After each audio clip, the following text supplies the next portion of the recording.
மீண்டும் பள்ளிக்கு போகலாம், நம்மை நாம் அங்கே தேடலாம்.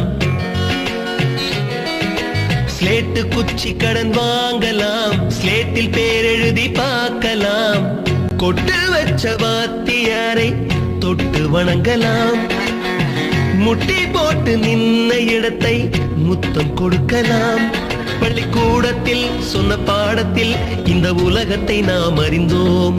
அன்னை மடியென நம்மை தாங்கிய இந்த பள்ளியை ஏன் மறந்தோம்? மீண்டும் பள்ளிக்கு போகலாம், நம்மை நாம் அங்கே தேடலாம்.